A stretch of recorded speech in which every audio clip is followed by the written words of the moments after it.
You're watching NFT Talk with Brick Astley.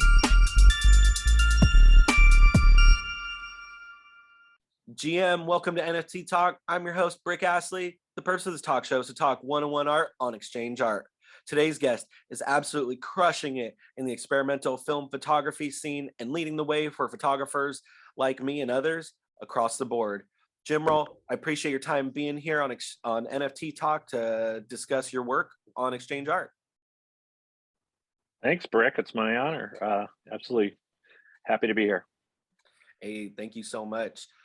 So for those that might be meeting you for the first time, can you give me a little bit of background on yourself? What got you into film photography, and how'd you end up at Exchange Art? I got into film photography actually kind of in a backwards way. I'm not like super old school, and I brought that to my art. I actually was doing video work, kind of some creative, fun videos for myself, and I started getting into the technology of cameras and modern cameras. And then during COVID, I had gotten into a rhythm of shooting photography on this river. The river kind of became my muse.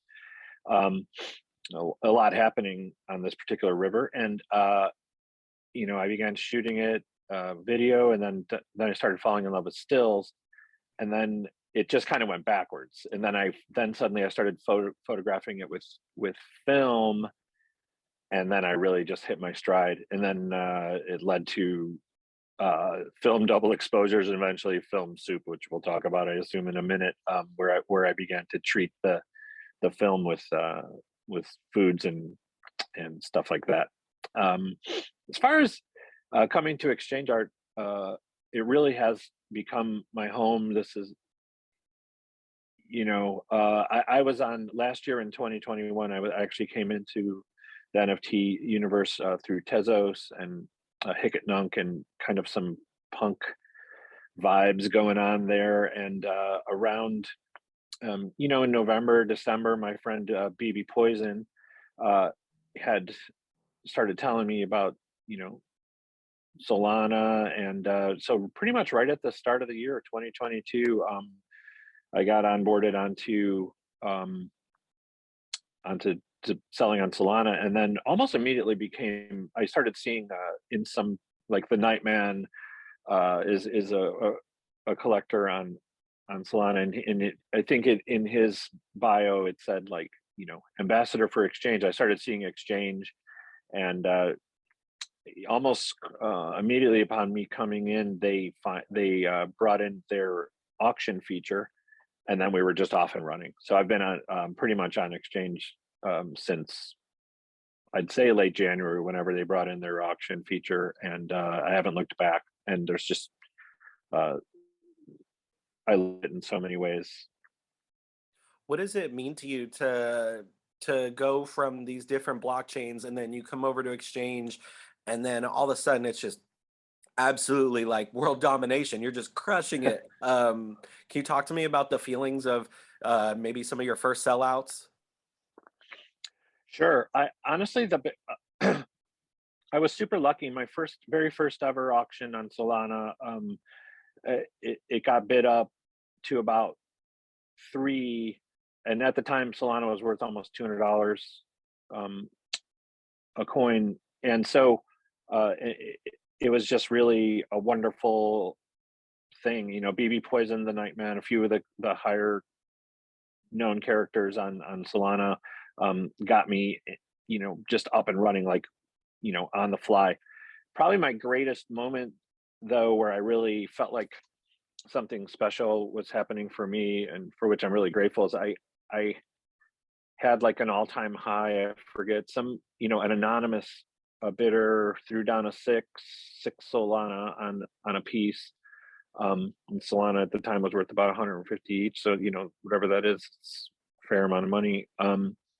For digital photography at the time wasn't necessarily the most lucrative, or not digital, but NFT photography wasn't the most lucrative, and so that was a really big deal. And then the next day, I had sales of 10 Solana and 4.4 Solana, so that ended up being like 20 Sol in less than 24 hours, which coming from Tezos, where the coin is worth, you know, right now it's worth $2, but it was that was crazy. That, you know, that was, um, and then I was off and running, and the um, it's so mysterious what catches on and what doesn't. I will say that my story and my photography is very identifiable, and I think that's, you know, really has served to the. I have very, you know, very identifiable work. It's high contrast, deep saturation colors. It's identifiable with me, and I think it was easy to market and for people to say that's, you know, that's a super jimmer piece or that's a jim roll piece, and I think that really um, served me well. It stands apart. Um, it, it's not necessarily better or anything, but just so it just stands apart so much. So it just made it really identifiable. It made it your moniker. It made it so easy to identify. That's a gym roll. There's nobody else that's producing anything close to this. This is and it keeps your brand on point. And I agree. I think that Exactly. helps make it easier for collectors to want to buy in and say like, yeah, I can keep getting these consistent results of photography from you. Um, on that note, let's talk a little bit. I'm going to pull up Veiled Olympia. I want to talk about that collection a little bit. Great. Um, Absolutely crushing it on the scene. Here we are. Veiled Olympia, your recent success here on Exchange. We had 13 tokens, and it was all pre-sale, wasn't it? It was Yes. nothing went to like live mint, did it? No. Just a just a crazy success for me. Definitely my greatest moment in NFTs. This particular collection uh, was all um, in a portrait orientation, meaning vertical versus like a horizontal landscape orientation. So all these are almost like came out like playing cards. Like each one is in the orientation of a playing card. They had they're very identifiable. I had my children draw symbols of Greek gods for me, which I put in the lower right hand corner as a way to kind of identify the pieces and to reward the collectors. And as I was,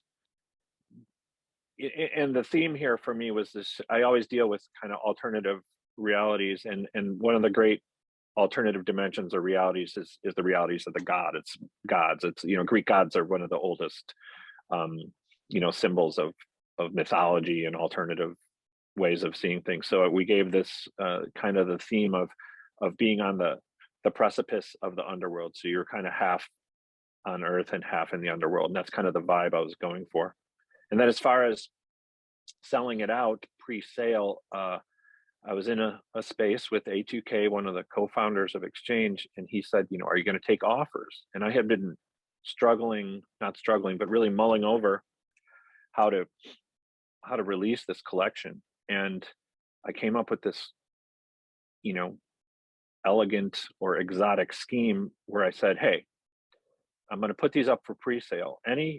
Anybody who throws down a 3 or more has a valid offer, and if it, you know, if it holds before the mint date, you can have it for that. However, if somebody throws down a 6, they kill all bids and they get it.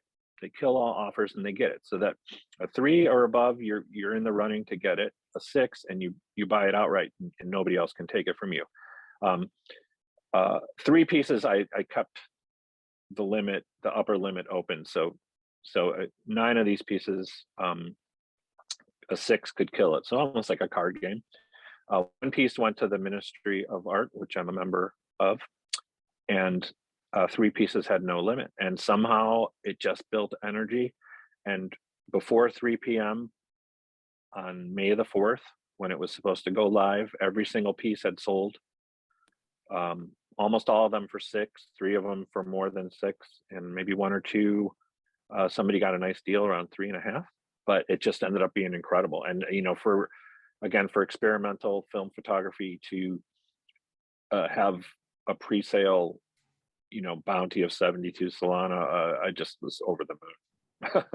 It was crazy. It's pretty exciting times then, and definitely well deserved. Can you talk to me a little bit about your process of producing the film? You bet. Yeah, so that's kind of my calling card is I do a process called film soup. Um, just as much as a calling card as I do double exposures. Um, so basically I go out, I shoot a roll of 35 millimeter film. I go back, I somehow get the leader back out of the canister, load it in again, and I go randomly go out and shoot over that. Um, Oftentimes in the first time through, I'll shoot a wide angle lens, like a 21 millimeter, and the second time through, I'll shoot a narrow lens. So I'm getting a wide image and a narrow image. And then, the calling card, the film soup, I take those canisters once they've shot their double exposures, and I throw them into mason jars, usually save up 2 rolls of film. I douse it with hot sauce and wine and vinegar and furniture polish and Wendy's sweet and sour sauce and turmeric or whatever I have. I make these potions, and then I add boiling hot water and I let it sit and kind of stew in that for about a day. And then I dry the film for a few weeks, and then I develop it myself. And I come out with kind of this. I like to think of it as like a alchemy, like just a. I don't know. First of all, I don't know what the double exposures are because I shoot them randomly over each other, and then I don't know what the foods and potions do to the film. So it's just like Christmas, and I get these results